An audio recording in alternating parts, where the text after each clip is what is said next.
dari kelompok 13 akan memaparkan materi mengenai sisa usaha hasil koperasi dengan dosen pengampu itu Dr. Insinyur Irawasini MT.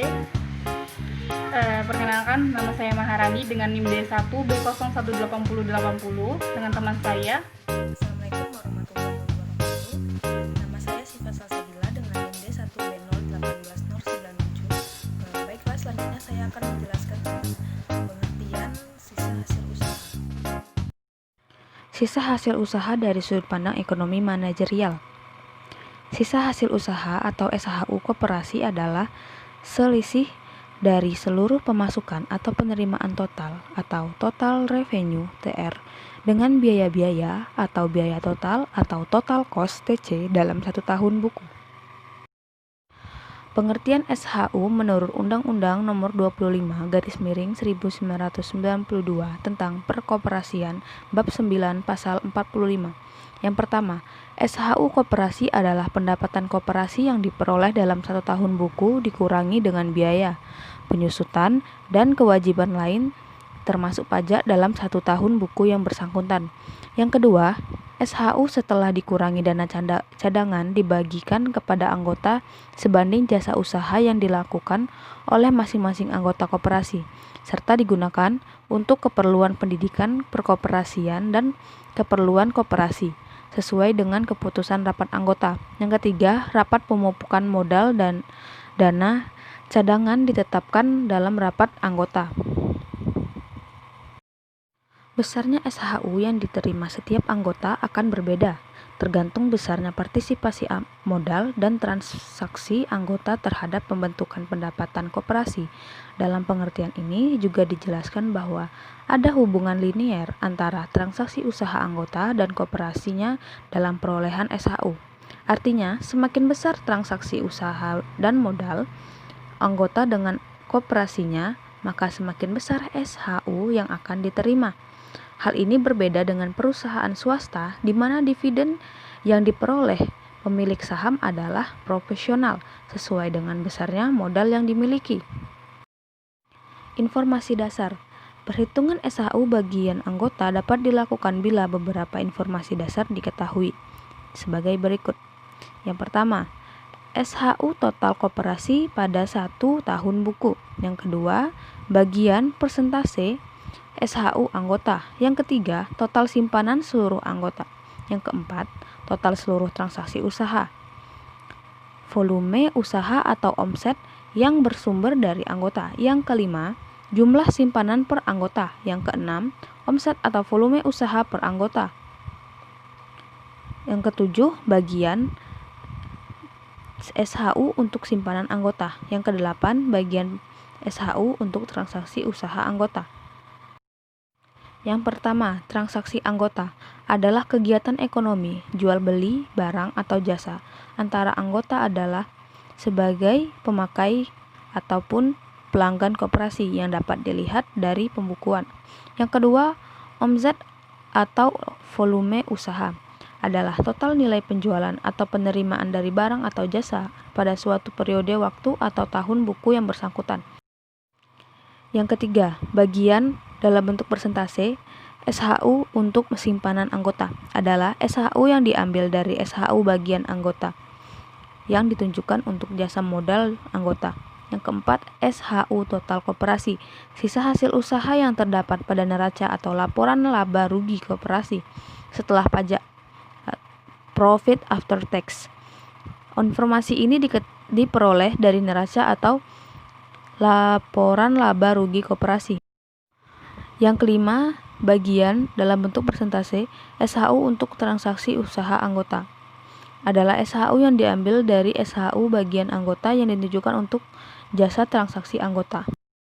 Rumus pembagian SHU untuk Koperasi Indonesia, dasar hukumnya adalah Pasal 5 Ayat 1 Undang-Undang Nomor 5 Tahun 1992 tentang Perkoperasian yang dalam penjelasannya mengatakan bahwa pembagian SHU kepada anggota dilakukan tidak semata-mata berdasarkan modal yang dimiliki seseorang dalam koperasi, tetapi juga berdasarkan pertimbangan jasa usaha anggota terhadap koperasi. Ketentuan ini merupakan perwujudan kekeluargaan dan keadilan.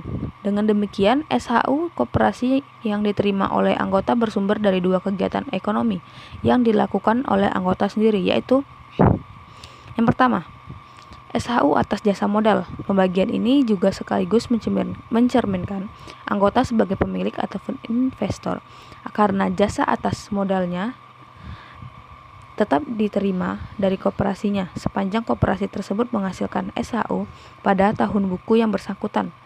Yang kedua, SHU atas jasa usaha. Jasa ini menegaskan bahwa anggota koperasi selain pemilik juga sebagai pemakai atau pelanggan.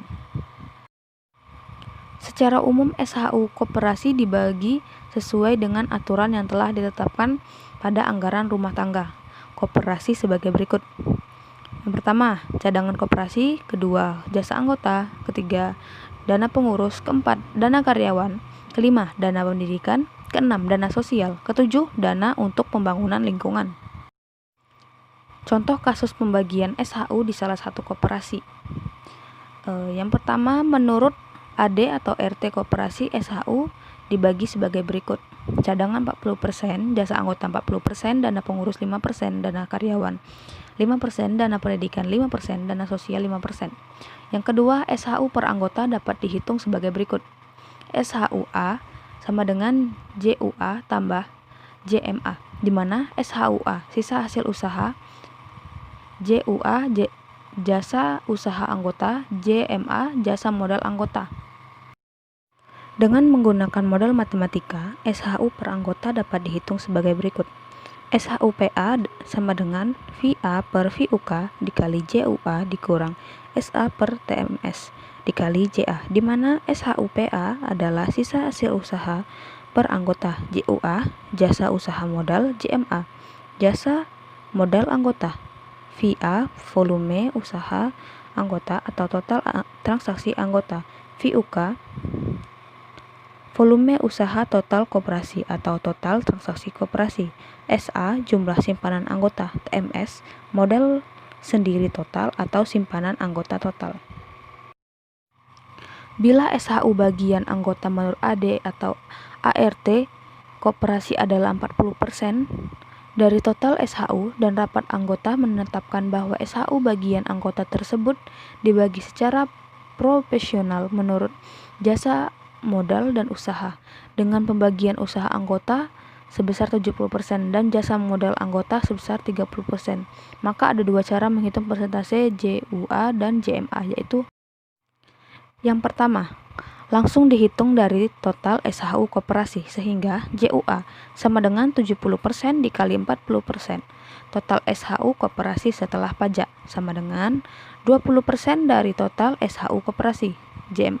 Yang JMA sama dengan 30% kali 40% dari total SHU koperasi setelah pajak, sama dengan 12% dari total SHU koperasi. Kedua, SHU bagian anggota 40% dijadikan menjadi 100%, sehingga dalam hal ini diperoleh terlebih dahulu angka absolut, kemudian dibagi sesuai dengan persentase yang ditetapkan. Baiklah, yang selanjutnya akan dijelaskan oleh teman saya, Maharani. Kepada Maharani saya persilahkan. Prinsip-prinsip pembagian sisa hasil usaha koperasi. Nah, dibagi prinsip-prinsip pembagian sisa hasil usaha koperasi itu dibagi menjadi 4. Bentuk prinsip pertama yaitu sisa hasil usaha yang dibagi adalah bersumber dari anggota. Pada hakikatnya, sisa hasil usaha yang dibagi kepada anggota adalah yang bersumber dari anggota sendiri. Sedangkan sisa hasil usaha yang bukan berasal dari hasil transaksi dengan anggota yang pada dasarnya tidak dibagi kepada anggota, melainkan dijadikan sebagai cadangan koperasi. Dalam kasus koperasi tertentu, bila sisa hasil usaha yang bersumber dari non-anggota cukup besar, maka rapat anggota dapat menetapkan untuk dibagi secara merata sepanjang tidak membebani likuiditas koperasi. Pada koperasi yang pengolahan pembukaannya sudah baik, biasanya terdapat pemisahan sumber hasil yang berasal dari anggota dengan yang berasal dari non-anggota. Oleh sebab itu, langkah pertama dalam pembagian sisa hasil usaha adalah memilah yang bersumber dari hasil transaksi usaha dengan anggota yang bersumber dari non-anggota. Yang kedua, sisa hasil usaha anggota adalah jasa modal dan transaksi usaha yang dilakukan sendiri. Sisa hasil usaha diterima setiap anggota pada dasarnya merupakan intensif dari modal yang diinvestasikannya dan dari hasil transaksi yang dilakukan dengan koperasi. Oleh sebab itu, perlu ditentukan proporsi sisa hasil usaha untuk jasa modal dan jasa transaksi usaha yang dibagi kepada anggota. Dari sisa hasil usaha, bagian anggota harus ditetapkan berapa persentase jasa modal, misalkan 30% dan sisanya sebesar 70%, berarti untuk jasa usaha.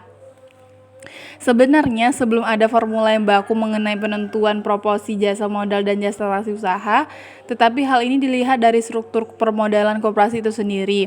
Apabila tetap total modal sendiri koperasi pemegang besar bersumber dari simpanan anggota bukan dari donasi ataupun dana cadangan, maka disarankan agar proporsinya terhadap pembagian sisa hasil anggota diperbesar, tetapi tidak akan melebihi dari 50%. Hal ini perlu diperhatikan untuk tetap menjaga karakter koperasi itu sendiri, di mana partisipasi usaha masih lebih diutamakan. Yang ketiga, pembagian sisa hasil usaha anggota dilakukan secara transparan. Proses perhitungan sisa hasil usaha per anggota dan jumlah sisa hasil usaha yang dibagi kepada anggota harus diumumkan secara transparan, sehingga setiap anggota dapat dengan mudah menghitung secara kuantitatif berapa partisipasinya kepada koperasinya. Prinsip ini pada dasarnya juga merupakan salah satu proses pendidikan bagi anggota koperasi dalam membangun suatu kebersamaan, kepemilikan terhadap suatu badan usaha, dan pendidikan dalam proses demokrasi.